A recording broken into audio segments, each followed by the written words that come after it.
நீங்களும் நானும் பாக்கியவான்கள், பாக்கியவதிகள். அல்லேலூயா. ஏனென்றால் இன்றைக்கு தேவனை அறிந்திருக்கிற நீங்களும் நானும் தேவ சமூகத்தில் அவரை துதித்து அவருடைய வார்த்தை தியானித்து இருக்கிற இந்த வேளையில உண்மையாகவே தேவன் அதிகமாய் மகிமைப்படுத்துவார். அல்லேலூயா. அருமையான ஒரு சபைக்கு வருவதற்கு முன்பாகவே கர்த்தர் சமூகத்தில் காத்திருக்கும் போது ஐயா சொல்லும்போது காத்திருக்கும் போது ஒரு சில வார்த்தைகள் கர்த்தர் என்னோடு பேசினார். நான் ஒவ்வொரு நாளும் விசேஷமாக நம்ம சபைக்கு வரும் பொழுது அதிக பாரப்படுவேன், தேவன்கிட்ட அதிகமாக மன்றாடுவேன். ஆண்டவரே, நான் அநேக நாட்களாய் அந்த பிள்ளைகளை பார்த்து அவருடைய சூழ்நிலையில் பார்த்து வந்தவன். அதனால் நீங்கள் கொடுக்குற வார்த்தையானது அது சாதாரணமாக இருக்கக்கூடாது. எல்லா வார்த்தையும் மேன்மையான வார்த்தை தான், ஆனால் ஒரு விசேஷித்த வார்த்தை நீங்கள் கொடுங்கப்பா அப்படின்னு சொல்லி காத்திருந்து சில வார்த்தைகளை பெற்றுக்கொண்டு வந்திருக்கிறேன். அந்த வார்த்தை உண்மையாகவே கொஞ்சம் கஷ்டமாக இருக்கலாம், ஆசீர்வாதமாக இருக்கலாம், உணர்த்துகிற வார்த்தையாக இருக்கலாம். எதுவாக இருந்தாலும் ஆவியாரும் நம்மோடு பேச வேண்டும் என்று நம்ம அத்தனை பேரை விசுவாசிப்போமா? நான் ஒரு விஷயம் கண்களை மூடு. கர்த்தர் என்னோடு பேசுங்கப்பான்னு சொல்லுங்க. ஆண்டவரே, நீங்க என்னோடு பேசுங்கப்பா. மனுஷ சத்தத்தை கேட்க நாங்கள் வரலப்பா, நீங்க பேசுற சத்தத்தை கேட்க நாங்கள் வந்திருக்கிறோம். மனுஷன் பேசுற வார்த்தை அது எங்களுக்கு கஷ்டமா இருக்கும், ஆனா நீங்க பேசுற வார்த்தையோ அது எங்க ஆவியில உள்ளான மனுஷனை பலப்படுத்தும் அப்படின்னு நாங்கள் நம்பி வந்திருக்கிறோம். நீங்கள் பேசுங்க, நாங்கள் கேட்குறோம். ஆண்டவரே, மகா இறக்கமுள்ள நல்ல தகப்பனே, இந்த நல்ல மன மகிழ்ச்சி ஆண்டவரே, இந்த பரிசுத்த ஓய்வு நாளுக்காய் நன்றி செலுத்துகிறோம், துதைக்கிறோம் ஐயா. தகுதி இல்லாத இந்த மனுஷனை தகுதிப்படுத்தி உம்முடைய பரிசுத்த ரத்தத்தாலே கழுவி சுத்திகரித்து ஆண்டவரே, குற்றம் இல்லாதபடிக்கு இந்த பலிபீடத்தில் நின்று உம்முடைய வார்த்தை தியானிக்க அடியனுக்கு பாராட்டின கிருபைக்காக மகன் நன்றி அப்பா. உண்மையாகவே சத்தியத்தை அறிவீர்கள், சத்தியம் உங்களை விடுதலையாக்கும் என்று சொன்ன வார்த்தைப்படி இந்த நாளிலே இந்த சத்தியத்தில் சொல்லப்பட்ட மகத்துவத்தை நாங்கள் அறிந்து கொள்வதற்கு எங்களுடைய மனக்கண்ணை கத்த திறக்கும்படியாய், எங்களுடைய ஆவியின் கண்கள் திறக்கும்படியாய் ஆண்டவரே, காது உள்ளவன் கேட்க கடவான் சொன்ன வார்த்தைப்படி எங்கள் காதுகளை நாங்கள் சிறவாய் திறந்து அதை கவனமாய் கேட்டு எங்கள் வாழ்க்கையில் அதை அபாயசப்படுத்தும்படியாய் அதன்படி நாங்கள் வாழும்படியாய் எங்களுக்கு உதவி செய்யப்பா. தொடர்ந்து உங்களுடைய நாமம் மகிமைப்படட்டும், இயேசு மூலம் பிதாவே. அல்லேலூயா. கர்த்தர் நல்லவர். ஆமென். அருமையான சங்கீத புஸ்தகத்தை நம்ம வாசித்தோம். கர்த்தர் நல்லவர், அவர் கிருபை என்றும் உள்ளது. அல்லேலூயா. இஸ்ரவேல் குடும்பத்தாரே அவரை ஸ்தோத்திரம் பண்ணி சொல்லி சொல்லப்பட்ட அநேக காரியங்களை கர்த்தர் நாம் துதித்தோம். ஆனாலும் இந்த சத்தியத்தில் இருக்கிற மகத்துவமுள்ள சில வார்த்தைகளை நாம் வாசிக்கும் பொழுது கர்த்தர் நம்மோடு இடைப்படுவார் என்று நான் விசுவாசிக்கிறேன். வாசிப்போம். 1 யோவான்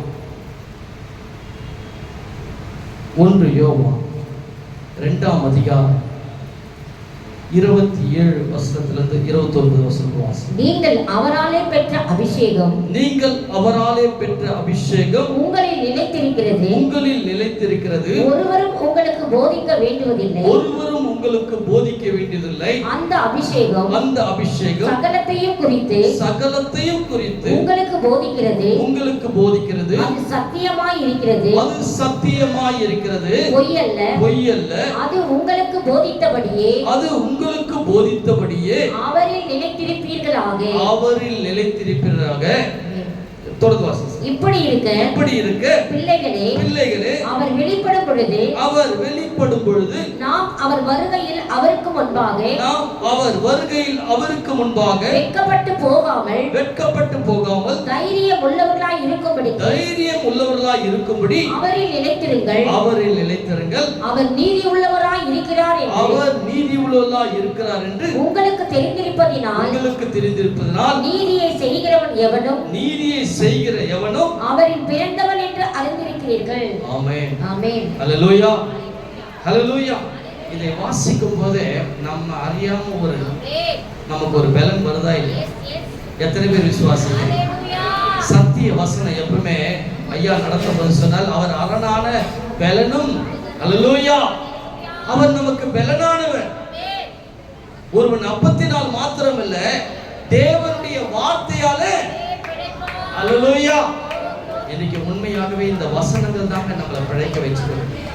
இந்த வசனத்தை விசுவாசித்து இதன்படி நடக்கும்போது தான் நம்முடைய வாழ்க்கையை செவ்வாய்ப்படுத்தி கொண்டிருக்கோம். நம்ம வாழ்க்கையில காணப்படுகிற கட்டுகள், வியாதிகள், பிரச்சனைகள் எல்லாவற்றையும் மாறிக்கொண்டிருக்கு. இந்த வேத புஸ்தகத்தை வாசிக்கும் போது எனக்கு கர்த்தருடைய ஆவியான அநேக காரியங்களை சொன்னார். ஐயா, இதை வாசிக்கிற 4 விதமான காரியம், இந்த 3 வசனத்துல 4 விதமான காரியத்தை நாம் பார்க்கலாம். நாம் பெற்ற அபிஷேகத்திலே நிலைத்திருக்க வேண்டும். அல்லேலூயா. நாம் பெற்ற அபிஷேகத்தில் நிலைத்திருக்க வேண்டும். அந்த அபிஷேகம் சகல காரியத்திலும் நம்மை ஞானமாய் நடத்தும். அல்லேலூயா. 3வது, அவருக்கு முன்பாக வெட்கப்படாமல் தைரியமாய் நிற்க வேண்டுமா. அல்லேலூயா. 5வது, 4வது, அவர் நீதி உள்ளவர் என்று தெரிந்தும் நானும் நீதியாய் நடந்து அவருக்கு முன்பாக தலை நிமிர்ந்து வாழ வேண்டும் என்று வேதம் சொல்கிறது. அல்லேலூயா. இந்த 4 காரியத்தை கொஞ்சம் சிந்தித்து பார்ப்போமானால், முதலாவது அவர் பெற்ற அபிஷேகம். அல்லேலூயா. கொஞ்சம் கவனிங்க. அவர் கொடுத்திருக்கிற நமக்கு அந்த அபிஷேகத்துல நாம் நிலைத்தவர்களாய் காணப்பட வேண்டும். அபிஷேகம் இல்லைன்னா போச்சையாவும் மூச்சின்னு வேதம் வாசிக்கிறோம்.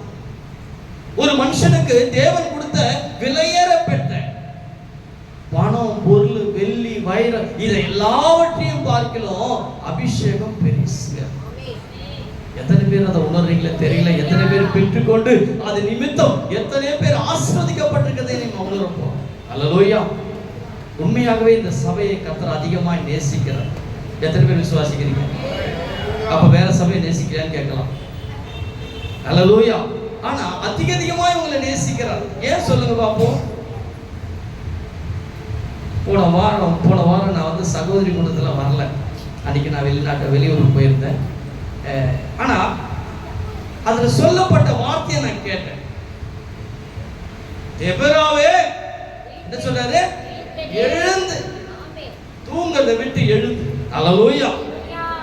இது நிறைய பேருக்கு சொல்லலை. அல்லேலூயா. உங்களை கர்த்தர் அதிகமா நேசிக்கிறபடினால நீங்க பெற்ற அபிஷேகத்துல நிலைத்திருக்கிறனால உங்களை பார்த்து என்ன சொல்றாரு? எந்திரி. அல்லேலூயா. நாம எந்திரிக்கிறோமா, தூங்கிக் கொண்டிருக்கிறோமா? இன்னைக்கு ஆவியானவர் உங்களோட பேசுவாருன்னு நான் விசுவாசிக்கிறேன். எனக்கு கொடுத்த நேரத்தோடு நான் முடிக்கணும். அல்லேலூயா. நான் கொண்டு வந்த வார்த்தைகள் எல்லாவற்றையும் உங்களிடத்துல சொல்லி உங்களை ஆவியில பலப்படுத்தணும்னு விசுவாசிக்கிறேன். என்னுடைய ஊழியமே கர்த்தர் இந்த நாட்டில் கொடுத்த ஊழியமே எப்படின்னா, ஒவ்வொரு சபையில போய் கொஞ்சம் அனல் மூட்டி வரத்துக்கு தான் என்னோட வேலை கொடுத்துக்கிறார். தூங்கி கொண்டிருக்கிற விசுவாசிகளை கொஞ்சம் தட்டி எழுப்பிட்டு வரணும் தான் விசுவாசிக்கிறேன். இந்த புது வருஷத்துல ஒரு விசேஷமான ஒரு ஊழியத்தை கர்த்தர் எனக்கு கொடுத்திருக்கிறார். நாங்கள் 5 பேர் 10 பேர் இஸ்லாமிய மதத்திலிருந்து ரட்சிக்கப்பட்டவர்கள். இப்படிப்பட்ட ஒவ்வொரு சபையில போயிட்டு உறங்கி கொண்டிருக்கிற விசுவாசிகளை, வெதவெதப்பாவும் அனலும் இல்லாம இருக்கிற விசுவாசிகளை தட்டி எழுப்புற ஒரு கனமான ஊழியத்தை கற்றுக் கொடுத்திருக்கிறார்.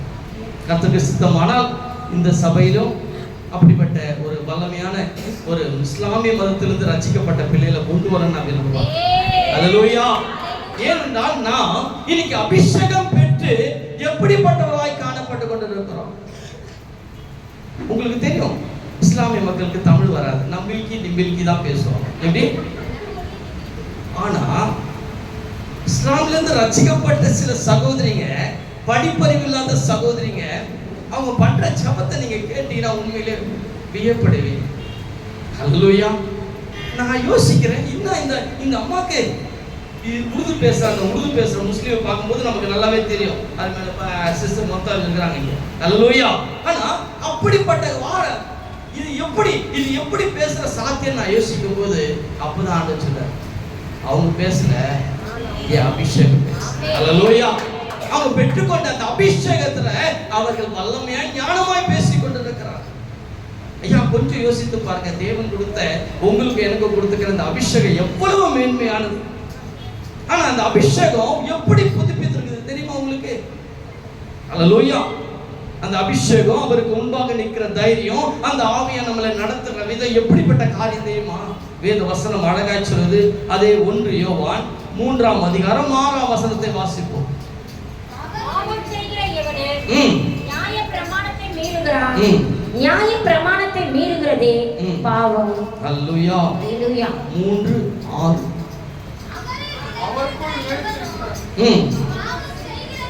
செய்கிறதில்லை. ஓகே, 9 வாசிங்க.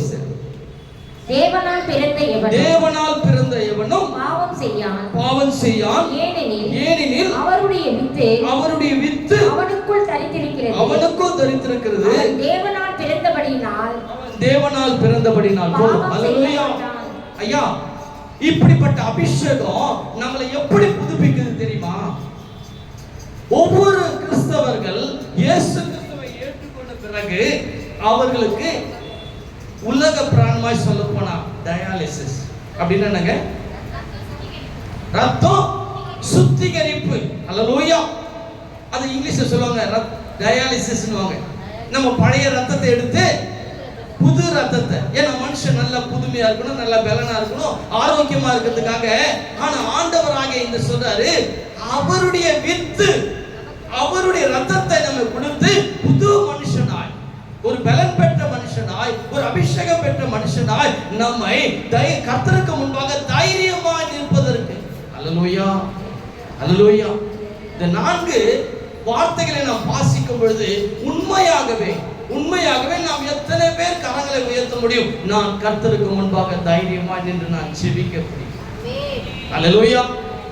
கர்த்தருக்கு முன்பாக நான் தைரியமாய் என் தகப்பனிடத்தில் நான் பேசுவேன் என்ற எத்தனை பேர் நாம் சொல்ல முடியும்? அல்லேலூயா. அவர் நீதியா இருக்கிறது போல நம்முடைய வாழ்க்கையிலும் நீதியை கடைபிடித்தால் அவருடைய மகளாக மாற முடியும் என்று வேதம் சொல்லுகிறது. அல்லேலூயா. சரி, முதல்ல இந்த ஆவியானவர் நம்ம இடத்துல எப்போ வருகிறார் தெரியுமா? அல்லேலூயா. நம்ம இடத்துல முதல்ல இந்த ஆவியானவர் எப்போ வந்து நம்மளை கிரியை செய்கிறார்? வேதத்துல தேறின பிள்ளைங்க, ஊழியக்கார பிள்ளைங்க, ஊழியம் செய்கிற பிள்ளைங்க டக்குன்னு சொல்லவானவா? அல்லேலூயா. முதலாக ஒரு மனுஷனிடத்துல, கர்த்தருடைய பிள்ளையிடத்துல ஆவியானவர் எந்த நிமிஷத்துல இருந்து கிரியை செய்கிறார்?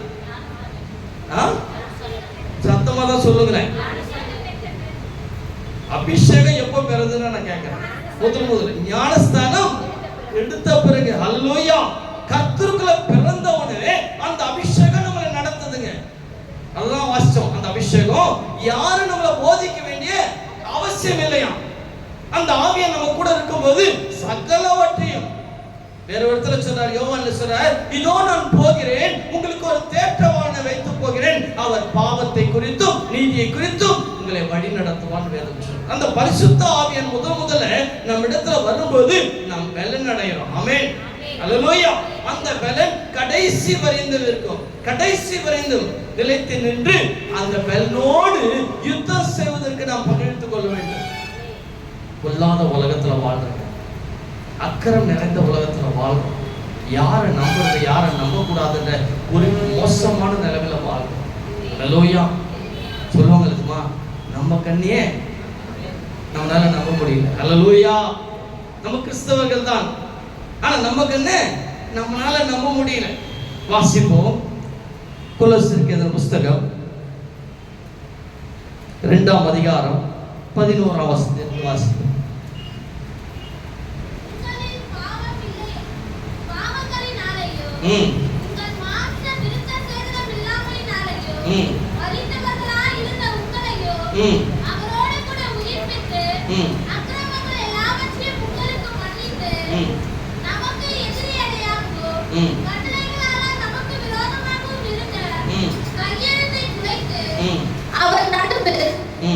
அவன் நடுவில் இராதபடிக்கு எடுத்து சிலுவையின் மேல் ஆணி அடித்து துரைத்தனங்களையும் அதிகாரங்களையும் முறித்து கொண்டு வெளியரங்கமான கோலமாக்கி அவைகளின் மேல் சிலுவையிலே வெற்றி சிறந்தார். ஹல்லேலூயா. ஹல்லேலூயா. ஐயா, உண்மையாகவே இன்னொரு வசனம் சொல்லப்படுகிறது. வாசிக்க 12ஆம் வசனத்தை வாசிங்க. ஞானஸ்நானத்தினாலே அவரோடு கூட அடக்கம் பண்ணப்பட்டவர்களாகவும் அதிலே அவரை மரித்தோரிலிருந்து மரித்தோரிலிருந்து எழுப்பின தேவனுடைய செயலின் மேலுள்ள விசுவாசத்தினாலே அவரோடு கூட எழுந்தவர்களாகவும் இருக்கிறீர்கள். ஹல்லேலூயா. நான் அடிக்கடி சொல்லி இருக்கிறவங்களுக்கு நினைவூட்ட, ஒவ்வொரு மனுஷனுக்கு ஞானஸ்தான ஆராதனை அன்னைக்கு நம்ம ரொம்ப சந்தோஷப்படுறோம் இல்லையா? எதுக்காக சந்தோஷப்படுறோம்? தேவனாலே ரட்சிப்பு. ஹல்லேலூயா. தேவன் எனக்கு ரட்சிப்பு கொடுத்திருக்கிறார் சொல்லி சந்தோஷப்படுறோம். அதே சமயத்துல உனக்கும் எனக்கும் ஞானஸ்தான ஆராதனை எப்படிப்பட்ட ஆராதனையா? அடக்க ஆராதனை. ஒரு மனுஷனுக்கு அடக்க ஆராதனை என்ன எப்படி பண்ணுவோம்? எல்லாம் முடிஞ்சு போச்சு. ஹல்லேலூயா. அவன் வாழ்க்கையில எல்லா காரியம் முடிஞ்சு போச்சு. அடக்கம் பண்ண பிறகு அவனுடைய வாழ்க்கை முடிஞ்சு போச்சு. ஹல்லேலூயா. அதுக்கப்புறம் என்ன? பால் சோத்திர கூட்டம் இதெல்லாம் முடிஞ்சிடும். அதனால அவனுக்கு அடக்க ஆராதனை பண்ண. ஆனா ஆண்டவராக இயேசு கிறிஸ்து உன்னையும் என்னையும் ஞானஸ்தானம் எடுக்கும் போது என்ன பண்றாங்களா? அடக்க ஆராதனை பண்றாங்க. பழைய மனுஷன் என்னவா? செத்து புதைத்து படுவான். அப்ப புதிய மனுஷனை தரித்து கொண்டிருக்கிற நீங்களும் நானும், கொஞ்சம் வேதத்தை கவனிங்க, புதிய மனுஷனை தரித்து கொண்டிருக்கிற நீங்களும் நானும், அதுல சொல்ற 14ஆம் வசனம் வாசிச்சு, நமக்கு எதிரடையாகவும் கட்டளைகளாகவும் நமக்கு விரோதமாய் இருந்த கையெழுத்தை குலைத்து அதை நடுவில் இராதபடிக்கு எடுத்து சிலுவையின் மேல் ஆணி அடைத்து. ஹல்லேலூயா. நமக்கு விரோதமா சில பேர் சொல்லுவாங்க, என் தலையெழுத்து அப்படிதான் பிரதர், நான் அப்படிதான் இருப்பேன், எனக்கு எழுதப்பட்ட தலையெழுத்து இல்ல. அந்த தலையெழுத்த கர்த்தர் ஆணினால அடிக்கப்பட்டு குலைத்து அதை எல்லாத்தையும் எடுத்து போட்டு ஒரு நித்திய வாழ்க்கை கர்த்தர் நமக்கு கொடுத்திருக்கிறார். ஒரு சமாதான வாழ்க்கை கொடுத்திருக்கிறார். நாமோ திசைத்தறிக்கு போக கூடாதுன்னு சொல்லி நம்ம இடத்துல பரிசுத்த ஆவியானவரை கொடுத்திருக்கிறார். ஒரு தேற்றவாளனை கொடுத்திருக்கிறார். அவரை கொண்டு நாம் சகல காரியம் ஞானமாய் செய்ய முடியும். அவர் நம்மை போதித்து நடத்துவார் என்று சொல்லப்படும். எந்த மனுஷனும் நமக்கு போதிக்க வேண்டிய வழி சொல்ல வேண்டிய அவசியம் இல்லை. அதான் சொல்றோம் எரேமியால, பூர்வ பாதை எதையென்று விசாரித்து கேட்டு நடவுங்கள், அப்பொழுது உன் ஆத்துமாவுக்கு இளைப்பாறுதல் கிடைக்கும். ஹல்லேலூயா. இவ்வளவு ஆவியா நமக்கு விளக்கமாய் சொல்லியும் இன்றைக்கு வேதனையான ஒரு காரியம் என்ன தெரியுமா? ரொம்ப கஷ்டமான ஒரு காரியம். ஹல்லேலூயா. நம்ம கையில இருக்கு தெரியுமா? இது போன். ஹல்லேலூயா. எனக்கு சொல்றதுக்கு கொஞ்சம் சங்கோச்சமா தான் இருக்கு இந்த காரியத்தை. ஹல்லேலூயா. என்ன சொல்ல வரும்னு நீங்க நினைக்கிறீங்க? தேவனுடைய அபிஷேகத்தை பெற்ற நாம், அந்த ஆவியானவருடைய நடத்துதல் இருக்கிற நாம், அவரிடத்துல தைரியம் கொண்டு தைரியமாய் ஜெபிக்கிற நாம், அவர் நீதி செய்கிறது போல நாமும் நீதி செய்கிற நாம், இன்றைக்கு போன் ஆண்களுக்கு என்னவா இருக்கு தெரியுமா? இந்த போன் ஆண்களுக்கு ஒப்பாட்டியா இருக்கு. ஐயோ, பெண்களை விட்டாச்சுல. பெண்களுக்கு கள்ள காதலனாம ஆயிடுச்சு. ஹல்லேலூயா. கொஞ்சம் யோசனை பண்ணுங்க. தேவ அபிஷேகம் பெற்ற நாம், தேவனோடு நடக்கிற நாம், தைரியமா இருக்கிற நாம், இன்றைக்கு இந்த மொபைல் வந்து என்ன ஆயிடுச்சு? ஆண்களுக்கு ஒப்பாட்டி. ஹல்லேலூயா. ஏன்னா இந்த மொபைல் என்ன சொல்லுதுன்னா, என்ன பார்த்துட்டே இரு, என்ன தடவிட்டே இரு, என் கூடயே இரு, என்னை விட்டு ஒரு நிமிஷம் கூட விலகாத. அருமையான சகோதரர்களே, உண்மையா பொய்யா? கையை மட்டும் உயரத்துக்கு உண்மைன்னு சொல்ற மாதிரி இந்த மொபைல் இந்த ஆண்களுக்கு எப்படி ஆயிடுச்சு? என்ன பார்த்துட்டே இரு, ஒரு சின்ன மிஸ்கால் வந்து டக்குன்னு எடுக்குது. ஐயா, ஜபம் பண்ணிட்டு இருக்கும் போது கூட சில பேர் பட்டுன்னு பார்த்து நிமிஷம் மொபைல பார்க்கறாங்க. அவ்வளவு முக்கியமா ஆயிடுச்சு. பெண்களுக்கு எப்படி? கள்ள காதலன். ஹல்லேலூயா. எங்க மூலையில போன், ஒரு சின்ன போன் வரட்டும், சோறு போறது, புருஷனுக்கு சோறு போறது கூட தூக்கி போட்டு ஓடி போயிரு, குழந்தைக்கு ஊட்ட காரியத்தை கூட தூக்கி போட்டு ஓடி போயிரு. அது முக்கியமாயிடுச்சு. ஆனா குழந்தை முக்கியம் இல்ல, புருஷன் முக்கியம் இல்ல. உண்மையா பொய்யாங்க சகோதரிங்க? ஹல்லேலூயா. உண்மையா பொய்யா? ஆனா இந்த பொல்லாத அந்த மொபைல் வந்து உங்களையும் என்னையும் தவறுதலான வழியில கொண்டு, நல்லதுதான் மொபைல், நல்லதுதான், நான் சொல்றதுக்காக மொபைல் நல்லதுதான். ஆனா அதே சமயத்துல தவறுதலாய் நம்ம கொண்டு போய் இந்த பாழா போன இந்த உலகத்தின் ஆவியை, கர்த்தருடைய அபிஷேகத்தை விட்டு உலகத்தின் ஆவி கூட நம்ம சேர்ந்து போறோம். வாலிப பிள்ளைங்க என்ன ஸ்டேட்டஸ் போட்டுக்க தெரியுமா? ஜீன்ஸ் பேண்ட் போட்டு. நான் யாரை சொல்றேன்னு தெரியும்னு நினைக்கிறேன். அல்லேலூயா. நீங்க நினைக்கிறீங்க ஊழியக்காரதெல்லாம் பார்க்கணும், பார்த்தா தான் உங்ககிட்ட சொல்ல முடியும். அல்லேலூயா. ஏன்னா அவங்க அதிகமா நேசிக்கிறதால நான் சொல்றேன். ஆமென். ஏன்னா நம்ம அபிஷேகம் பெற்ற பிள்ளைகள், தேவனுடைய ஆவியுடைய வழி நடத்துகிற பிள்ளைகள், தேவனுக்கு முன்பாக அனுதினம் நிற்கிற பிள்ளைகள். எத்தனை பேர் தேவனுக்கு முன்பாக டெய்லி நிக்கிறோம்? ஹலோ, தேவனுக்கு முன்பாக எத்தனை பேர் டெய்லி நிக்கிறோம்?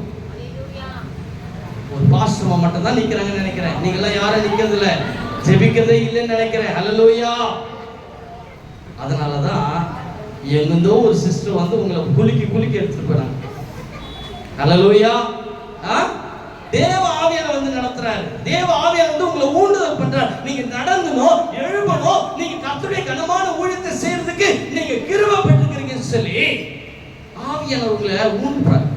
நாம என்ன பண்றோம்? பொல்லாத உலகத்துல சிக்கி தவித்து கொண்டது, மேலும் வரல, உள்ளோ வரல. நான் நினைக்கிறேன் உண்மையிலேயே கொரோனா வந்து நம்மளை சாவடிக்க வேண்டிய அவசியமே இல்லைங்க. ஒரு ஆர்டர் மட்டும் வந்துச்சுன்னு வச்சுங்க, பெண்கள் மொபைலை உபயோகப்படுத்தப்படக்கூடாது, அப்படி உபயோகப்படுத்தினா அவங்கள சுட்டுடுவோம்னு சொல்லி ஒரு ஆர்டர் வரட்டும். அல்லேலூயா. மொபைலை மாத்திரம் யூஸ் பண்ணக்கூடாது ஒரு சட்டம் வரட்டும். அன்னைக்கே நிறைய சகோதரிகள் வீட்டில் மயக்கச்சு விழுந்துருவாங்க.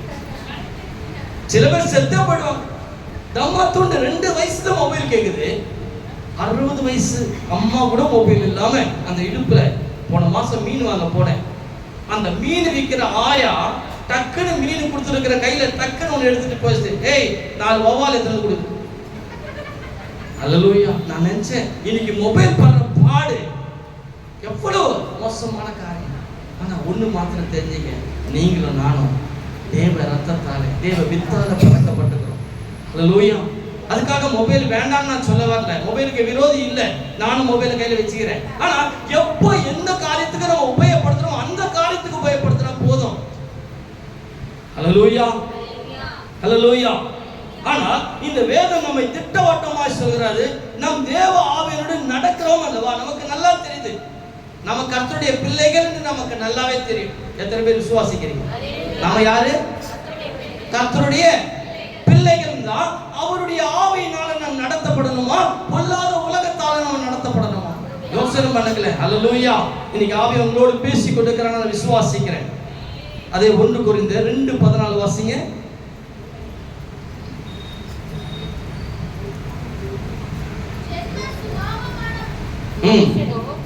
ஜென்ம சுபாவமான மனுஷனோ தேவனுடைய ஆவிக்குரியவைகளை ஏற்றுக்கொள்ளார். அல்லேலூயா. ஜென்ம சுபாவம் உள்ள மனுஷன் ஆவிக்குரிய காரியங்களை ஏற்றுக்கொள்ளலாம்.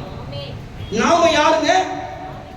ஜென்ம சுபாவத்தை சாகடித்து நம்முடைய பாவமான ரத்தத்தை எடுத்து புதிய ரத்தத்தோடு நாம விசேஷமா இன்னைக்கு திருவிருந்து ஆராதனை, தயவு செய்து கொஞ்சம் கவனமா கேளுங்க. இன்னைக்கு திருவிருந்து ஆராதனை நீங்களும் நாம வந்திருக்கிறோம். கர்த்தருடைய ரத்தத்தையும் அவருடைய சரீரத்தை பானம் பண்ணுகிற நாம் வந்திருக்கிறோம். வசனம் சொல்லுது, ஜென்ம சுபாவமுள்ள மனுஷன் ஆவிக்குரிய காரியங்களை ஏற்றுக்கொள்ளலாம். ஐயா, தயவு செய்து நல்ல கவனமா கேளுங்க. இந்த கடைசி காலத்துல வாழ்றோம். இன்னும் கொஞ்ச நாளே இயேசு கிறிஸ்து, கொஞ்சம் நாள்னு சொல்றதை விட கொஞ்சம் மாதங்கள் சொல்லலாம், கொஞ்சம் நாட்கள் என்று சொல்லலாம். அப்படிப்பட்ட ஒரு காலகட்டத்தில் நீங்களும் நான் வாழ்ந்து கொண்டு இருக்கிறோம்.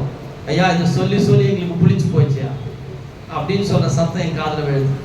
இயேசு கிறிஸ்து சீக்கிரம் வரான்னு சொல்ற காலம் புளிச்சு போச்சு இல்லைங்க.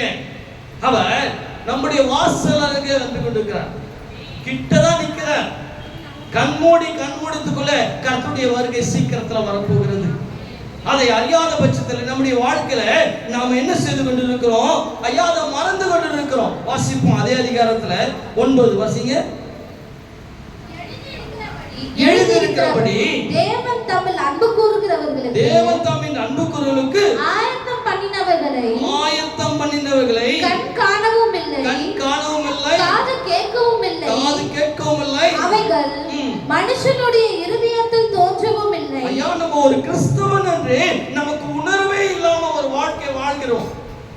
ஏன்னா தேவனுடைய அபிஷேகம் என் மேல இருக்குது. தேவ ஆவியின் என்னோடு கூட வருகிறார், என்னோடு பேசுகிறார்.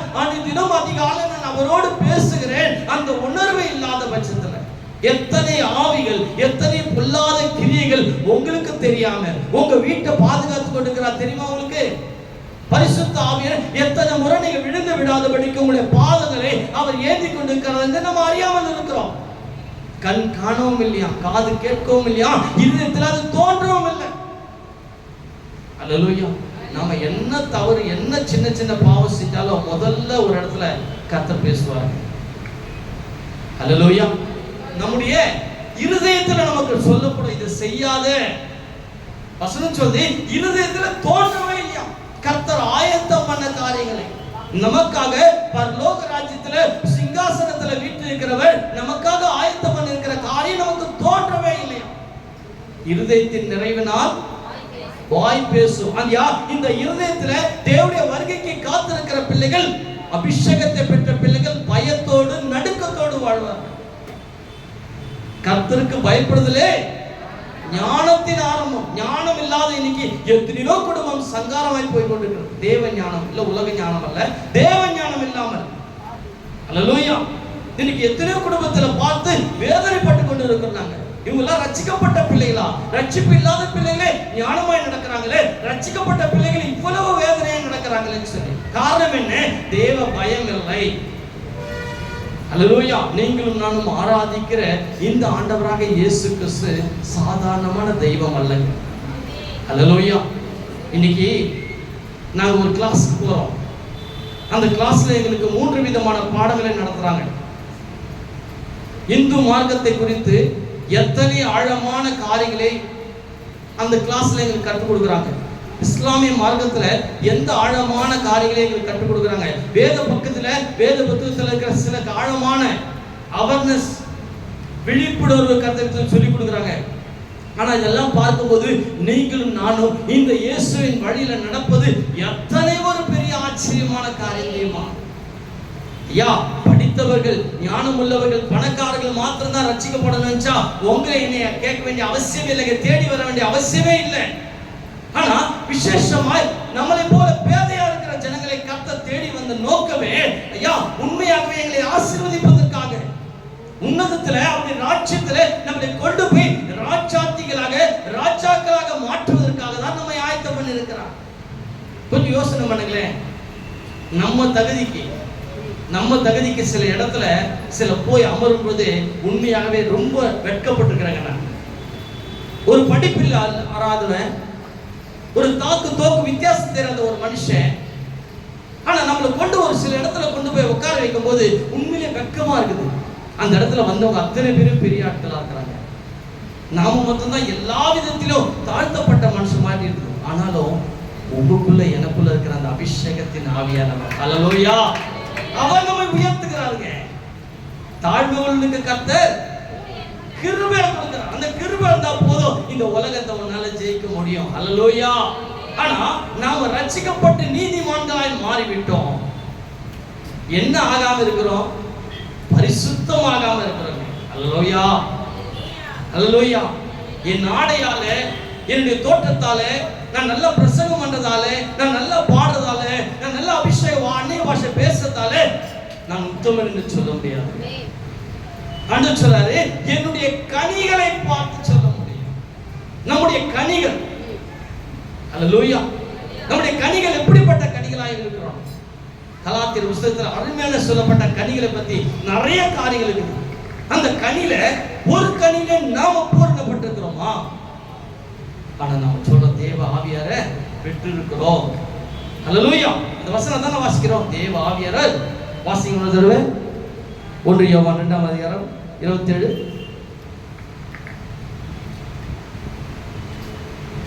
நீங்கள் அவரால பெற்ற அபிஷேகம், உங்களில் நிலைத்திருக்கிறது. என்னவா? நிலைத்திருக்கிறது. யாரால பெற்ற அபிஷேகம்? தேவனால பெற்ற அபிஷேகம். நம்மளை நம்புறாருங்க ஆண்டவர். அல்லேலூயா. நம்மளை நம்பி அந்த ஆவியை நம்மோடு கூட இருக்க வேண்டும் என்று சொல்லி அவர் விருப்பப்படுகிறார். அல்லேலூயா. அல்லேலூயா.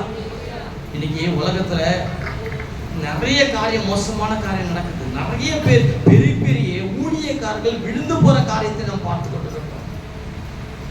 சில பேருடைய பெயரை சொன்னால் நீங்கள் ஆச்சரியப்படுவீர்கள். அப்படிப்பட்ட தேவ மனுஷர்கள் இன்னைக்கு வழி விலகி உலகத்தின் தோற்றத்துக்கு போய் கொண்டிருக்கிற நாட்கள் வந்தாச்சு. தெரிந்து கொள்ளப்பட்டவர்களை வஞ்சிக்கிற நாட்கள் வந்தாச்சு. அதனால நீங்களும் நானும் பெற்ற அபிஷேகத்துல நிலைத்து நிற்க முயற்சி பண்ணணும். ஒவ்வொரு நாளும் ஒவ்வொரு கிறிஸ்தவனுக்கு என்னவா இருக்கணும்னா தற்பரிசோதனை. தற்பரிசோதனை என்னங்க? தன்னைத்தானே ஒவ்வொரு நிமிஷமும் நம்முடைய ஆவியில நாம பெற்றுக்கிற ரட்சிப்பை எப்படி காத்து கொண்டிருக்கிறோம், எப்படி நடக்கிறோம், எப்படி பேசுறோம், கர்த்தருக்குள்ள நம்ம எப்படி நடந்து கொண்டிருக்கிறோம். ஐயா, ஒரு படி நான் ஏறி இருக்கிறேனா இறங்கி இருக்கிறேனா? தற்பரிசோதனை. ஜெபத்துல எத்தனை பேர் உயர்வு போயிருக்கிறீங்க? அபிஷேகத்துல எப்படி போயிருக்கிறீங்க? வரங்கள நான் எங்க இருக்கிறேன்? அல்லேலூயா. ஆனா வேற சொல்லுது, நீ வரங்களை நாடுன்ற. எத்தனை நாட்களா பால் குடிக்கிற பிள்ளை போல நம்ம வாழ்ந்து கொண்டிருப்போம். அல்லேலூயா. நம்மை கொண்டு கர்த்தர் என்ன செய்ய சித்தமா இருக்கிறார், என்னை கொண்டு என்ன செய்ய சித்தமா இருக்கிறார், இந்த ஊழியத்திலே இந்த கனமான சபையிலே நான் என்ன செய்யணும், எனக்கு என்ன பாத்திரம், அதை நீங்க முன்ன வந்து கேட்கணும். அல்லேலூயா. நீங்க கேட்கும்போது கர்த்தருடைய ஆவி உங்களை நடத்துவார். நான் விசுவாசிக்கிறேன், நீங்க எல்லாம் ரட்சிக்கப்பட்டு ரொம்ப நாள் ஆச்சு. ஆனா இன்னைக்கு நீங்க சாதாரண விசுவாசி பார்க்கலாம் போதுகிறாய். அல்லேலூயா. எப்படியா போதுகிறாய் ஆக வேண்டிய காலகட்டத்துல வந்தாச்சு. நீங்க பிரசங்கம் பண்ற காலகட்டத்துல வந்தாச்சு. அதுவும் சாதாரணமா ஏதோ வேத வசனம் தெரியும் பேசுறதுக்கு அல்ல. நீங்க பேசும்போது அந்த இடத்துல உட்கார்ந்துக்கிற உள்ளான மனுஷனை தட்டி எழுப்புற ஒரு வார்த்தையா இருக்கு. அல்லேலூயா. அல்லேலூயா. ஏன்னா நம்மளை கொண்டு வந்திருக்கிற அப்படிப்பட்ட வழியில கொண்டு வந்திருக்கிறார். நம்ம எல்லாமே நல்ல வசனங்கள் தெரிந்த பிள்ளைகள் தான். ஆனா வசனத்தின் ஆழத்தை தெரியாம இருக்கு. அல்லேலூயா. முட்டையில அதிகமா விரும்பி சாப்பிடுறது எதுங்க? முட்டை இருக்குது இல்லையா, அதுல அந்த கருவு, அந்த மஞ்சள் கருவு சாப்பிடுறது எதுல சக்தி ஜாஸ்தி? அந்த ஒயிட் இருக்கு பார்த்தீங்களா, அதுதான் சக்தி ஜாஸ்தி. கிறிஸ்துவோடைய வாழ்க்கை அதாங்க. அல்லேலூயா. ஒரு சத்துள்ள வாழ்க்கையா இருக்கணும். முட்டையில பிரித்து எடுத்துக்கிறாங்க பார்த்தீங்களா, அந்த வெள்ளை மட்டும் தனியா எடுத்து குழந்தைங்களுக்கு கொடுப்பாங்க. ஏன்? குழந்தை நல்ல புஷ்டி ஆகணும். அல்லேலூயா. சில பிள்ளைகளுக்கு, சில வயதானவங்களுக்கு எல்லாம் அதை மட்டும் தனியா எடுத்து கொடுப்பாங்க. அந்த வெள்ளை கரு மட்டும் அது அதிகமா பலனுள்ளதா இருக்கணும். கிறிஸ்துவ வாழ்க்கையும் பலனுள்ளதா இருக்கணும், பலவீனமான வாழ்க்கை அல்ல. நீங்க சொல்லலாம், ஐயா எனக்கு சுகர் இருக்குது, எனக்கு கேன்சர் இருக்குது, எனக்கு தைராய்டு இருக்குது, எனக்கு கர்ப்பப்பை, எதுவா இருக்கட்டும் அது மாம்சம். அல்லேலூயா. ஆனா உங்களுடைய ஆவி பலனுள்ளதாய் காணப்படணும். மாம்சமோ பலகினது, ஆவியோ உற்சாகம் உள்ளது. அல்லேலூயா. நீ நோய்ச்சா மாதிரி தான் இருப்ப. போன வாரத்துல ஒரு வீட்டுக்கு போய், திண்டிவனத்துல ஒரு வீட்டுல போய் ஜெபம் பண்ண போனோம். நாங்க போனது திருமணத்துக்காக. ஆனா அந்த திருமணத்து இருக்கிறதால கர்த்தர் இடத்துல ஒரு ஊழியத்தை கொடுத்தார். ஒரு வீட்டுக்கு ஜெபம் பண்ண போனோம். அங்க ஜெபம் பண்ணும்போது அந்த ஆவி கேட்ட காரியங்களை அந்த வீட்டுல இருக்கிற அத்தனை பேரை வியப்பட வச்சிச்சு. அது சொல்லுது, நீ எங்கிருந்தோ வந்திருக்கிற, நீ எங்கிருந்தோ வந்திருக்கிற, நான் இந்த வீட்டுல எத்தனை நாட்கள் இருக்கிறேன். நான் சொன்னேன், நீ எத்தனை நாட்கள்னாலும் குடும்பம் நடத்த, அதை பத்தி எனக்கு கவலை இல்லை, இப்ப நீ வெளியில போனோம் அப்படின்னு. அல்லேலூயா. ஆனா நீ ஒரு மாதிரியா தான் பலகீனமா இருக்கிற சொல்லுது. நீ ஒரு மாதிரியா தான் இருக்கிற. அப்ப நான் ரொம்ப டயர்டா இருந்தேன், ஒரு மாதிரி இருந்தேன், மூக்குல வேற தண்ணியா ஊத்திட்டு இருந்தது. அது சொல்லுது, என்னுடைய எல்லா அங்கத்தின் காரியங்கள் எல்லாம் சொல்லுது. சொல்லிட்டு ஒரு காரியம் சொல்லுது, நீ உள்ள வச்சுக்கிற பத்தியா அவருடைய வார்த்தை கேட்டு நான் வெளில போறேன். அல்லேலூயா. அப்போதான் எங்களை மாதிரி மரமண்டைகளுக்கு சில உரைக்குது, நமக்குள்ள இருக்கிறவர் யார் என்று நம்ம தெரியாம வாழ்றோம். அல்லேலூயா. உலகத்தில் இருக்கிறை பார்க்கலாம், உனக்குள்ள இருக்கிறவர் பெரியவர். நீ தாங்க நிரூபிக்கணும். நல்லா புரியுங்க. நீங்க நிரூபிக்காம யார் நிரூபிக்க போறா? அவருடைய பிள்ளைங்க தானே நீங்க. யார் நீங்க? அவருடைய பிள்ளைங்களா நீங்க? அவருடைய பிள்ளைங்களா? ஒன்று ரெண்டு ஆமீன் தான் வருது. அப்ப பின்னாடி இருக்கிறவங்க பிள்ளைங்க இல்லையா? பின்னாடி இருக்கிறவங்க யார்? நீங்க பிள்ளைங்களா இல்லையா? உண்மையிலேயே சொல்றீங்களா பிள்ளைங்கன்னு? அல்லேலூயா. அப்ப எப்படி இருக்கணும் தெரியுமா? நீங்க நம்ம ஆண்டவர் ராஜானா நம்ம பிள்ளைங்க எப்படி இருக்கணும்? என்ன பார்த்தா நான் பார்த்தா உங்களுக்கு ராஜாத்தி மாதிரி தெரியும். அல்லேலூயா. ஆனா இன்னைக்கு வேதம் இவ்வளவு நமக்கு சொல்லி கொடுத்தோம், அந்த பரிசுத்தாவே நம்ம கூட இருந்தோம், நாம பலவீனமாய் பாட்டு மட்டும் நம்ம அழகா பாடுறோம். ரத்த கோட்டைக்குள்ளே நான் நுழைந்து விட்டேன், இனி எதுவும் எங்க அந்த வார்த்தையை கொஞ்சம் யோசனை பண்ணுங்க. அல்லேலூயா. உண்மையிலேயே நம்ம அந்த ரத்த கோட்டைக்குள்ள நினைக்கிட்டா எந்த பொல்லாத ஆவியும் உன் வீட்டு பக்கம் வரக்கூடாது. அல்லேலூயா. எந்த பலவீனத்தின் ஆவி வரக்கூடாது. எந்த சகோதரி கிட்ட சரி ஒரு வியாதி சொல்லாம ஜெபம் பண்றதே கிடையாது. அது தலைவலி, ஏதோ மூத்து வலி, இடுப்பு வலி, ஏதாயிலும் ஒன்று. ஆனா நம்ம பாடுற பாட்டு எப்படி? அதனால ஆண்டவர் வந்து திரும்ப திரும்ப உங்களை ஏன் ஊழியக்காரங்களை பாட வைக்கிறார் தெரியுமா? உங்களுடைய அவிசுவாசம் வெளியில போகணும். அல்லேலூயா. உங்களுக்குள்ள இருக்கிற அந்த பொல்லாத அவிசுவாசத்துக்கு குப்பையில போடுங்க ஆவியானவர் உங்களோட சொல்றார்.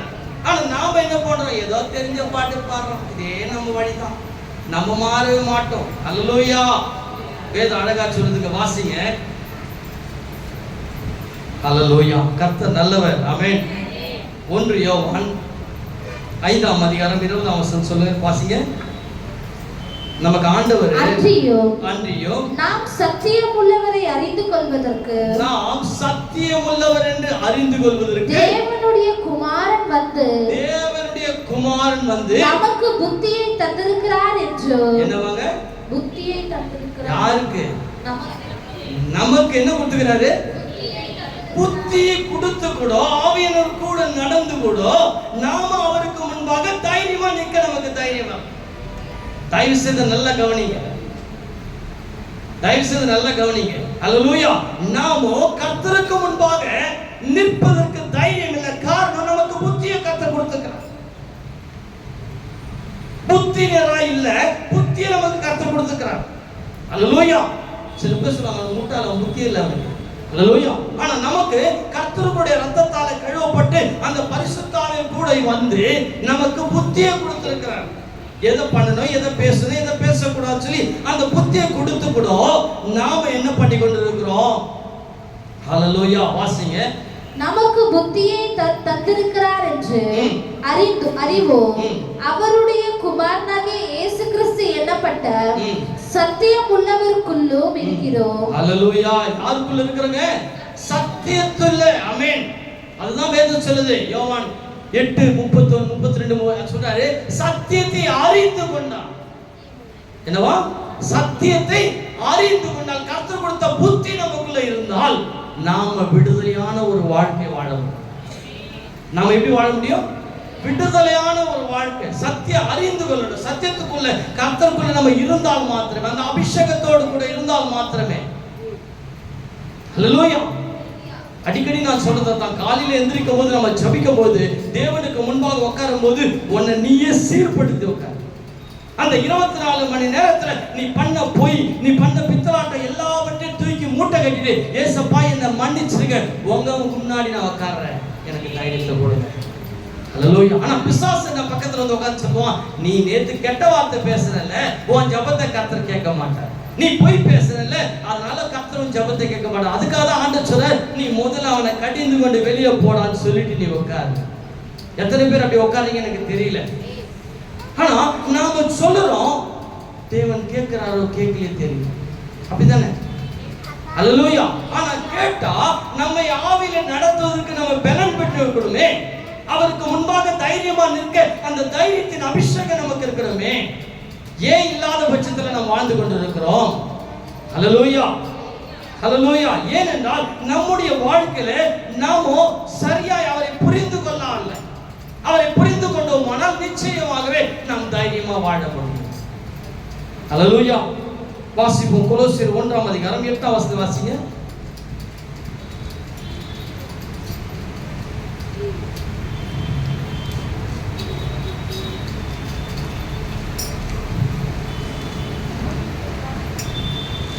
கொலோசியர் 1ஆம் அதிகாரம் 8ஆம் வசனம்.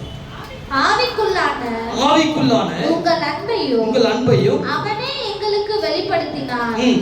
தொடர்ந்து வாசி. இது நிமித்தம் நாங்கள் அதை கேட்ட நாள் முதல் உங்களுக்காக இடைவிடாமல் ஜெபம் பண்ணுகிறோம். நீங்கள் எல்லா ஞானத்தோடும் ஆவிக்குரிய விவேகத்தோடு அவருடைய சித்தத்தை அறிகிற அறிவினாலே நிரப்பப்படவும் சகலவித நற்கிரியை கனிகளை தந்து தேவனை அறிகிற அறிவில் விருத்தி அடைந்து கர்த்தருக்கு பிரியமுண்டாக அவருக்கு பாத்திரராய் நடந்து கொள்ளவும். அல்லேலூயா, அல்லேலூயா. ஆவிக்குரிய விவேகத்தோடு ஒரு மனுஷன் கர்த்தருடைய ஆவியை பெற்றுக் கொண்டிருந்தால் அவன் விவேகத்தோடு கர்த்தர் அறிகிற அறிவினால நிரப்பப்பட்டவன் என்று சொல்லப்பட்டிருக்கிறது. அப்ப கர்த்தருடைய அறிவு இருக்கும்போது நிச்சயமாகவே நம்ம ஞானமற்ற காரியங்களை செய்ய மாட்டோம், ஞானம் இல்லாத காரியத்துல தலையிட மாட்டோம். இன்னைக்கு நிறைய பேருக்கு பிரச்சனை என்ன தெரியுமா? தேவையில்லாத ஒரு காரியத்துல போய், நமக்கு தெரியாத ஒரு காரியத்துல போய் காதை விட்டுட்டு தலையை விட்டுட்டு அவஸ்தைப்படுற காரியம் நிறைய உண்டு. ஆனா கர்த்தர் கொடுத்த ஞானம் நமக்கு இருக்குமானால் நாம் தெளிந்த புத்தியுள்ளவர்களாக இருப்போம், விழித்திருப்போம். அதனால்தான் வெளிப்படுத்துற விஷயத்தை சொல்றாரு, ஐயா நீ நிர்வாணியாய் இருக்கிறது அறியாமல் தேவையில்லாத காரியத்தை நீ அகப்பட்டு கொண்டிருக்கிறாய். அல்லேலூயா. நமக்குள்ள இருக்கிற குறைகளை நாம் நிவர்த்தி செய்யாமல் தேவையில்லாத காரியத்தில் நம்ம அகப்பட்டிருக்கிறதால அந்த இடத்துல ஆவியான அழகா சொல்றார். அதே கொலோசியர் 1:22 வாசிங்க. சுவிசேஷத்தினாலும் உண்டாகும் நம்பிக்கை விட்டு அசையாமல் ஸ்திரமாயும் உறுதியாயும் விசுவாசத்திலே நிலைத்திருப்பீர்களானால் அப்படியாகும். அந்த சுவிசேஷம் வானத்தின் கீழ் இருக்கிற சகல சிருஷ்டிகளுக்கும் பிரசங்கிக்கப்பட்டு வருகிறது. அதற்கேற்ற பவுலாகிய நான் ஊழியக்காரரானே.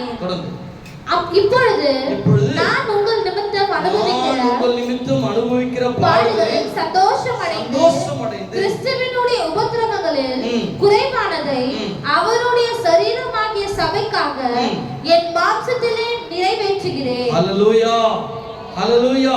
நீங்கள் கேட்ட சுவிசேஷத்தினால் ஐயா ஒவ்வொரு வாரமும் வித்தியாசமான கோணத்துல ஆவியை நம்மோடு பேசிக் கொண்டிருக்கிறார், நம்மை ஜாக்கிரதைப்படுத்திக் கொண்டிருக்கிறார்.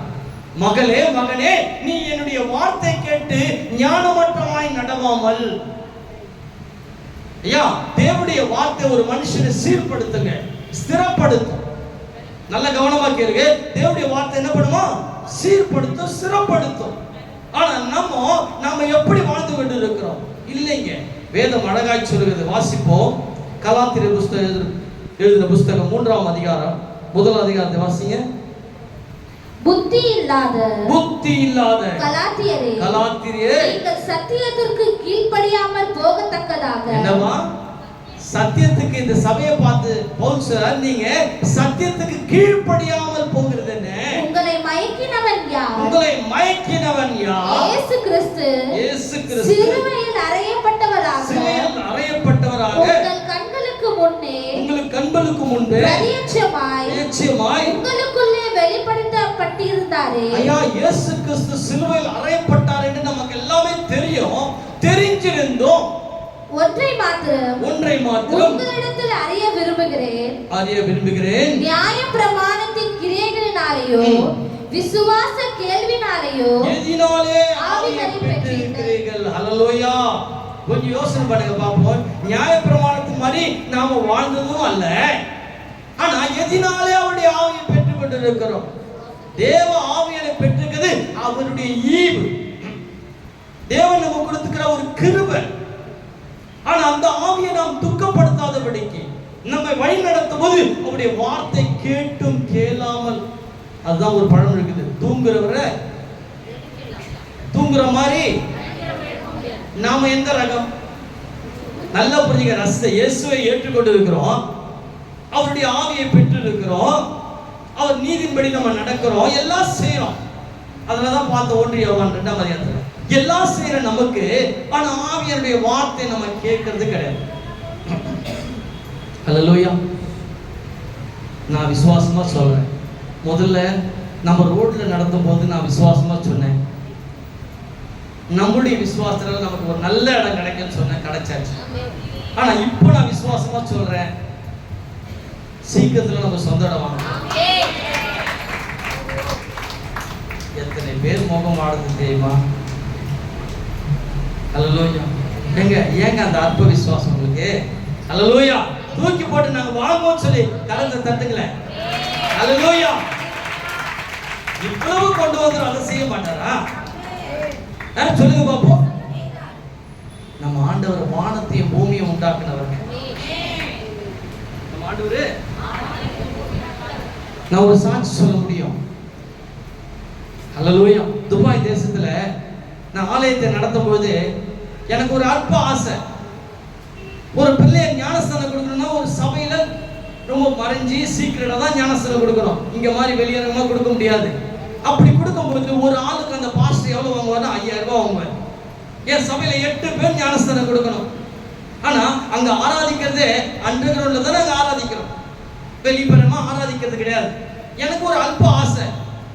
நான் ஆண்டவரே உங்க புத்தி உலகமே நீதான், வானம் எனக்கு சிங்காசனம், பூமி எனக்கு பாதபடி, இந்த அண்ட சராஸ்தை படைத்த தேவன், அண்ட சராஸ்தைக்கு படி அளக்கிற தேவன் சொல்லி ஆச்சா போச்சான்னு சொல்லி நம்ம வசனத்தை மேடையில பேசுறோமே. ஏன் ஆண்டவரே இவ்வளோ பெரிய கடல் இருக்குது, இந்த கடலை ஏன் என்னால ஞானஸ்தானம் கொடுக்க முடியாது? இது ஒண்ணுதான், உன் பூமி தானே, நீங்க படைச்ச பூமி தானே. அப்போ அப்படியே உட்காந்துக்கும் போது அந்த 8 பேர் குடும்பம் உட்காந்துக்கும் போது உங்களை நான் சொன்ன விசேஷம், உங்களை விசேஷமா வெளியரங்கமாய் கடல்ல கொண்டு போய் ஞானஸ்தானம் எடுக்கிறேன், கொடுக்க போறேன் அப்படின்னு. மறுநாள் 2-3 போன் வந்துச்சு, பாஸ்டர் இப்போ எடுக்கிற மூடு எனக்கு இல்லை, நான் இன்னும் 2 மாசம் பொறுத்து ஞானஸ்தானம் எடுக்கிறேன். எதுக்கு தெரியுமா? வெளியரங்கமா கொடுத்தா அந்த நாட்டில் பிடிச்சிட்டாங்கன்னா ஜெயில போட்டுருவாங்க, முடிஞ்சு போச்சு வாழ்க்கை. அல்லேலூயா. நான் சொன்னேன், நீங்க இவ்வளவு அற்ப விசுவாசிகளா இருக்கிறீங்களா? உலகத்திற்குள்ளே பார்க்க உங்களுக்குள்ள இருக்கிற பெரியவர் அல்லவா, நீங்க விசுவாசித்தால் தேவனுடைய மகிமையை காண மாட்டீங்களான்னு சொல்லி நானும் சில டயலாக் விசுவாசிகளை வார்த்தைகளை சொன்னேன். ஏதோ அசட்டுத்தனமான தைரியத்தில். அல்லேலூயா. சரி, அப்படி இப்படி சம்மதிச்சு 8 பேரையும் கொண்டு போயாச்சு கடலான. ஒரு 25 பேர் நிக்கிறோம். நாங்க நின்று கடல்ல ஞானஸ்தானம் கொடுக்கும்போது 5 பேருக்கும் கொடுத்துட்டோம், கையை தட்டி பாட்டு பாடி கொடுத்தாச்சு.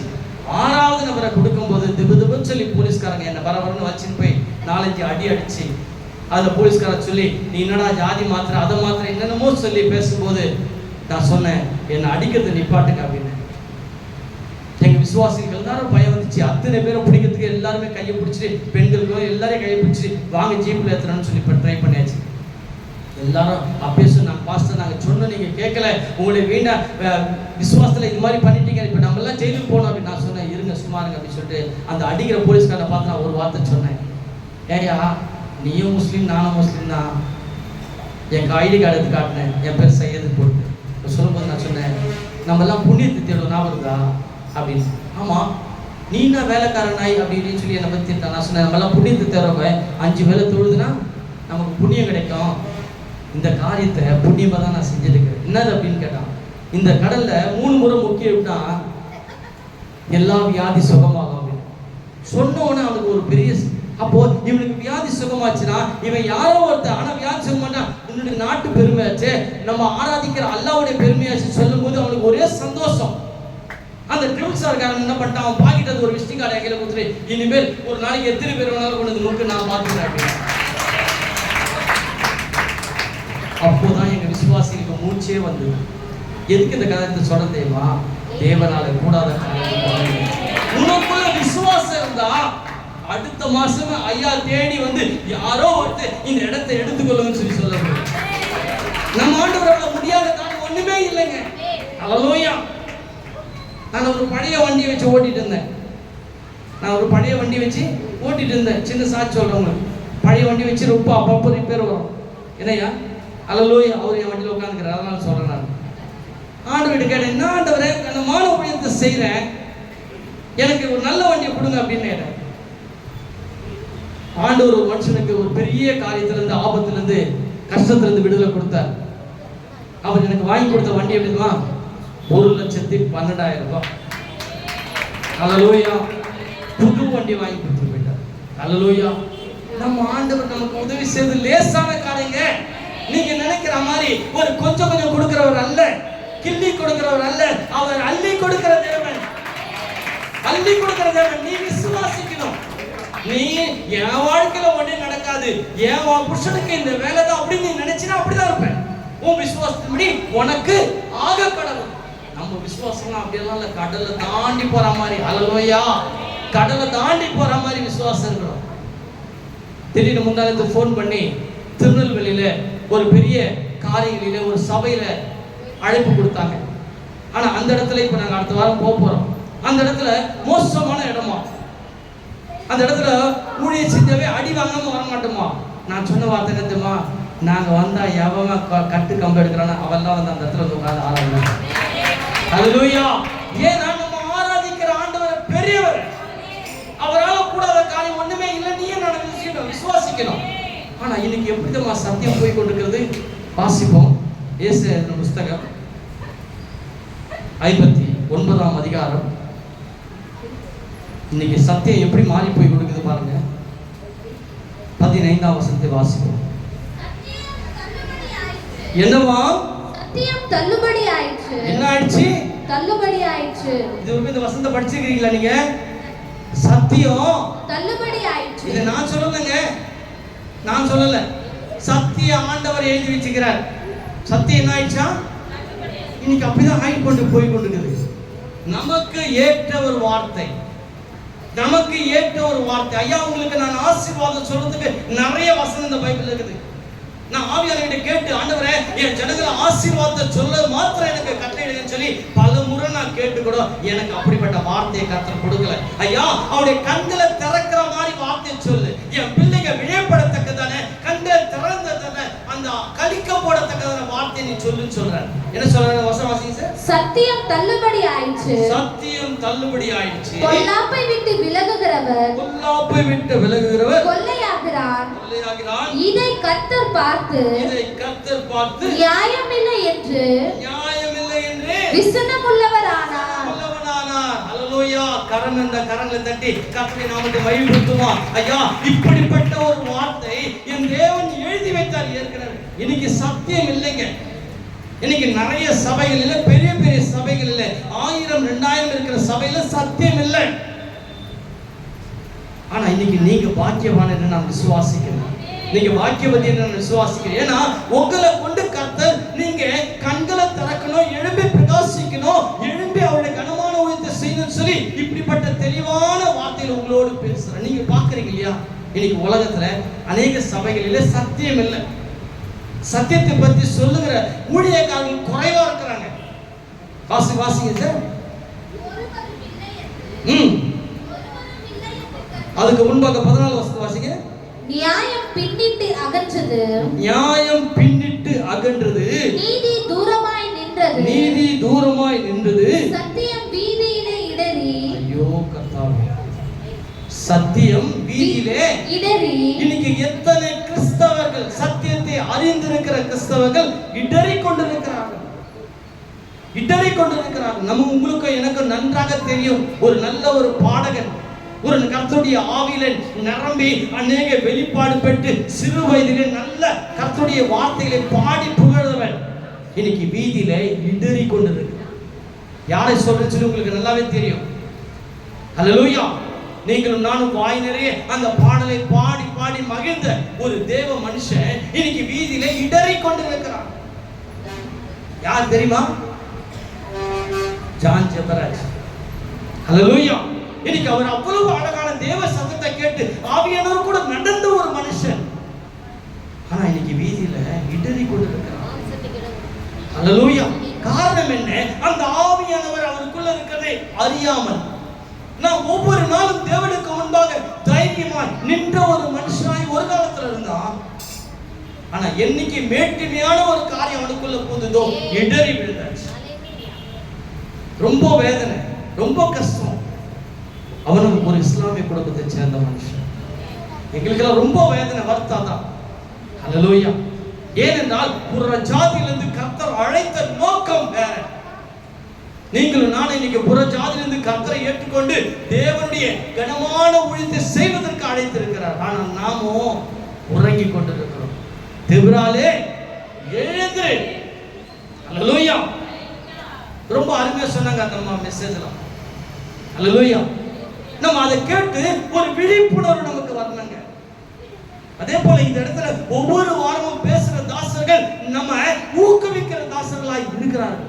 ஆனா நாமும் ஏதோ உட்காந்துட்டு ஏதோ இன்னைக்கு நல்ல மெசேஜ், எப்படி இன்னைக்கு சுமாரா தான் இருந்தது இல்லக்கா, அக்கா இன்னைக்கு சுமாரா இருந்ததுக்கா, அவரு கொஞ்சம் பிளைடு போட்டார், எப்படி என்ன போட்டாரா? பிளேடு போட்டார். அவர் பட்டாக்கத்தி அவர் பிளேடு போட்டு வரதுக்கு. அல்லேலூயா. கோடி கணக்கில் உலகத்தில் இருக்கும்போது நாங்கெல்லாம் ஒரு சினிமா தியேட்டர்ல சண்டை வந்தது. கோடி கணக்கில் செலவு பண்ணி ஒருத்தர் படம் எடுக்கிறான். இவன் 5 ரூபா கொடுத்து வெளில வந்து சொன்னா படம் போகுது. அல்லேலூயா. இன்னைக்கு கர்த்தருடைய தேவதாசர்கள் ராத்திரி பகலமா விழுந்து கர்த்தருடைய வார்த்தை கொண்டு வந்து பலிபடுத்தல, உங்களுடைய ஆவியை பலப்படுத்தணும்னு சொல்லி கொடுக்கிற வார்த்தை நமக்கு என்னவா இருக்குது? போரா இருக்கு. அல்லேலூயா. ஆனா இதே நீ ஆசீர்வாதமா இருப்பாய், நீ பலப்படுத்துவாய், உன்னை கீழாக்காமல் மேலாக்குவார் சொன்னா, ஐயோ இன்னைக்கு என்ன வசனம் தெரியுமா? ஆனா நான் கீழே தான் இருக்கிறேன். அல்லேலூயா. அல்லேலூயா. ஒரு பிச்சைக்காரனுக்கு பசின்னு சொல்லி ஒருவேளை சாப்பாடு வாங்கி கொடுக்கறத விட அவனை கொண்டு போய் ஏதாவது ஒரு வேலையில சேர்த்துரு. அவனும் சாப்பிடுவான், அவன் குடும்பத்தையும் போஷிப்பான். அல்லேலூயா. இன்னைக்கு கிறிஸ்தவல உங்களுக்கு சத்திய வசனம் எதுக்காக கொடுக்கறேன்னா, நீங்க கால் ஊன்றி நிற்பதற்காக. இன்னைக்கு பலவீனத்தோடு ஒரு ஹேண்டிகேப்போடு நீங்க ஆலயத்துக்கு வந்திருக்கிறீங்க, ஆவியில ஊனமாய் வந்திருக்கிறீங்க. உங்க ஆவியை எந்திரிச்சு நிப்பாட்டி தைரியமாய் கர்த்தருக்கு முன்பாக நிற்பது ஒரு ஊழியக்காரனுடைய கடமை. ஏதோ ஒரு விளையாட்டுமா 1 மணி நேரம் நாங்க பேசிட்டு போறதுக்கு அல்ல. விசேஷமாய் இன்னைக்கு திருப்பந்தி பந்தி இருக்குது. இந்த திருப்பந்தியில நீங்களும் நானும் பங்கு பெறுவதற்கு முன்பாக நாங்க அன்றாடம் நான் என் தேவனுக்கு முன்பாக நிற்கிற தகுதி உள்ளவனா, நான் தகுதி பெற்றுக்கொள்ளணும். எந்த மனுஷனும் தவறு செய்யறது இயற்கை, தவறு செய்யறது இயற்கை. ஆனா அந்த தவறை உணர்ந்து கொள்வது பெரிய காரியம். அந்த தவறை நாம் சீர்படுத்திக் கொள்ளணும். வாசிப்போம் வெளிப்படுத்தின புத்தகம் 3ஆம் அதிகாரம் 7ஆம் வசனம் வாசிங்க. 7, 8.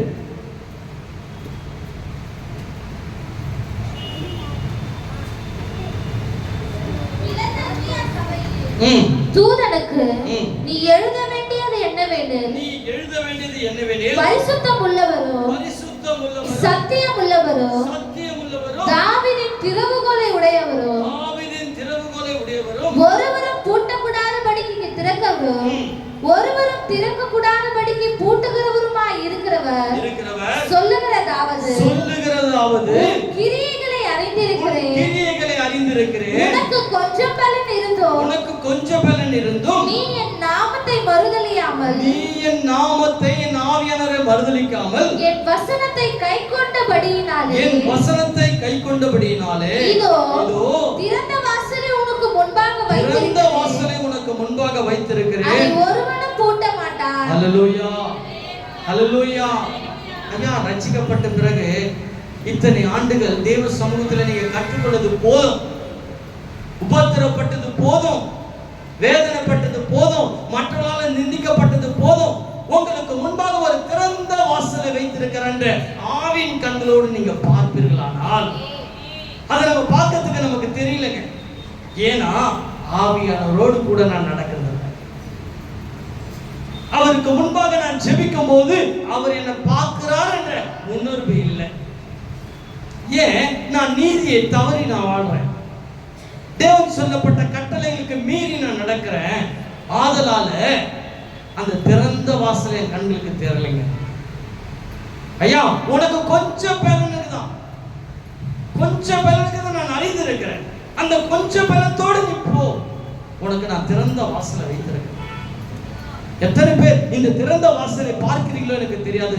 இவ்வளவு நாள் நீங்க பார்க்காம இருந்தாலும் இன்னைக்கு நீங்க பார்க்க போறீங்க. அல்லேலூயா.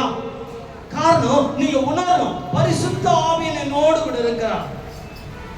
எனக்கு யாரும் போதிக்க வேண்டிய என்ன இந்த அக்கா அந்த அக்கா இப்படி நட அப்படி நட சொல்ல வேண்டிய அவசியம் இல்லை.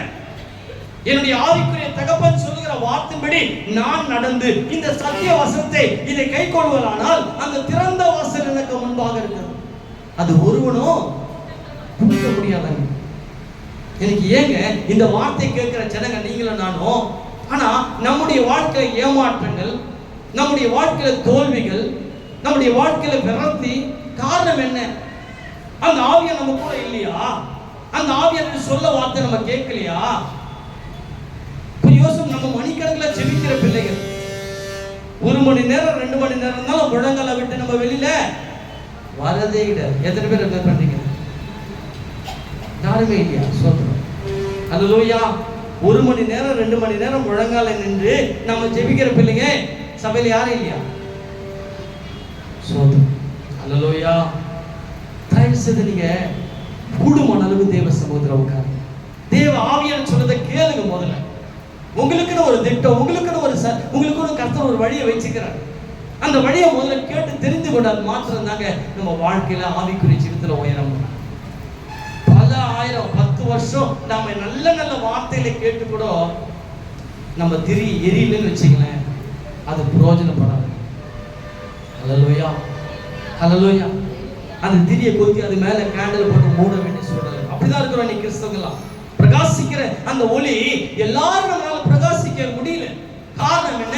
நான் கிறிஸ்தவனா இருந்து அந்தரங்க காரியத்துல நான் ஒளிவு வரையும், அந்தரங்க காரியத்துல என் தேவன் என்னை பார்க்கிறாருன்ற அந்த உணர்வு இல்லாமல் நாம் வாழ்ந்து கொண்டது. அருமையான தேவ பிள்ளைகளே, தயவு செய்து இன்னைக்கு ஒரு காரியத்தை உணர்ந்து கொண்டு அந்த 1 யோவான் வாசிங்க. அந்த 1 யோவான் 2ஆம் அதிகாரம் 20 நான் முடிக்க போறேன். நீங்கள் பெற்ற அபிஷேகத்தினால், நீங்கள் அவராலே பெற்ற அபிஷேகம், நீங்கள் அவராலே பெற்ற அபிஷேகம் உங்களில் நிலைத்திருக்கிறது. சொல்லுங்க, என்னில் நிலைத்திருக்கிறது. சொல்லுங்க, நான் சொல்றேன். சொல்லுங்க, அபிஷேகம் என்னில், அந்த உணர்வோடு சொல்லு, என்னில் நிலைத்திருக்கிறது. இரண்டாவது, ஒருவரும் உங்களுக்கு போதிக்க வேண்டுவதில்லை. ஆண்டவரே, என்னை யாரும் வழிநடத்த வேண்டியதில்லை, என் ஊழியக்காரர் தவிர, நீங்க தவிர அப்படின்னு சொல்லுங்க. சொல்லுங்க, என்னை யாரும் வழிநடத்த வேண்டிய அவசியம் இல்லை. மூன்றாவது, அந்த அபிஷேகம் சகலத்தையும் குறித்து உங்களுக்கு போதிக்கிறது. அது சத்தியமா இருக்கிறது. அது என்னவா இருக்குதா? அது சத்தியமா இருக்குது, பொய் அல்ல. பொய் அல்லங்க. தயவு செய்து நீங்க கிறிஸ்தவர்களாய் வாழ்ந்திருக்கிற பிள்ளைகள், சத்தியத்தை அறிந்திருக்கிற பிள்ளைகளே, அது பொய் அல்லங்க, அது உண்மையே. அது உண்மைதான் தான் இன்னைக்கு நாங்கெல்லாம் இன்னைக்கு ஊழியக்காரர்கள் நிக்கிறதுக்கு காரணமே அந்த சத்திய வழி எங்களை பொய் அல்ல, அது உண்மை. அல்லேலூயா. அது அடுத்து சொன்ன, அது ஒரு போதும் உன்னை வெட்கப்படாத. யோசனை பண்ணுங்க, எத்தனை முறை நம்ம வெட்கப்படுறோம், எத்தனை முறை மனுஷன் முன்னாடி நம்ம வெட்கப்படுறோம். அப்போ ஒரு காரியம் நீங்க உணரணும், எனக்குள்ள அந்த தேவ ஆவியானவர் இல்லை, இருந்தா நான் வெட்கப்பட மாட்டேன். அல்லேலூயா. எனக்குள்ள அந்த தேவ ஆவியானவர் இருந்தானா என்ன வெட்கப்பட செய்வாரா? உன் பக்கத்தில் 1000 பேர், உன் வலது பக்கத்தில் 10000 பேர் வந்தாலும் அது உன்னை. அப்ப அந்த வசனம் எப்படிங்க? கொஞ்சம் யோசனை பண்ணி பாரு. என் பக்கத்துல தேவ ஆவியானவர் இருந்தால் மாத்திரம்தான், என் பக்கத்தில் 1000 பேர், வலது பக்கத்தில் 10000 பேர் இருந்தாலும் அது என்னை அணுகாது. அல்லேலூயா, அல்லேலூயா. இரவில் நடமாடும் கொள்ள நோய்க்கும் பகலில் பறக்கும் அம்புகளுக்கும் பயப்படாது. எப்ப சொல்ல முடியும்? எப்ப சொல்ல முடியும்? பொல்லாப்பனுக்கு நேர்ந்தால் வாழையின் கூட அணுகாது. எப்போ? எனக்குள்ள இருக்கிற ஆவியானவர். அல்லேலூயா. எனக்குள்ள இருக்கிற ஆவியானவர் தைரியப்படுத்துவார், பலப்படுத்துவார். அந்த உணர்வு நம்ம கிறிஸ்தவர்களுக்கு இருக்கணும். இன்னைக்கு அந்த உணர்வு இல்லாம ஏதோ ஒரு ஞாயிற்றுக்கிழமை ஆராதனை போறோம் வரோம், அதோட வாழ்க்கை அல்ல. அதுக்கப்புறம் ஒரு வாழ்க்கை இருக்குது, அதுக்கப்புறம் ஒரு வாழ்க்கை இருக்குது. உன்னால மற்றவர்கள் ஆசீர்வதிக்கப்படணும், உன்னால மற்றவர்கள் எழுப்பப்படணும். அல்லேலூயா. இந்த நாளில் இந்த சத்தியங்களை கேட்டு நம்ம இன்னைக்கு ஒரு தீர்மானம் பண்ணுவோமா? எல்லாம் அப்படி இருக்கிற இடத்துல கண்களை மூடுவோம். ஹல்லேலூயா, ஹல்லேலூயா. ஆண்டவரே, இத்தனை நாட்கள் என் வாழ்க்கையில என்னென்னமோ நினைச்சேன் ஆண்டவரே. ஏதோ நான் ரட்சிக்கப்பட்டேன், நல்லா ஜெபிக்கிறேன், நல்லா பாடுறேன், அப்படி நான் நினைச்சிருக்கிறேன்.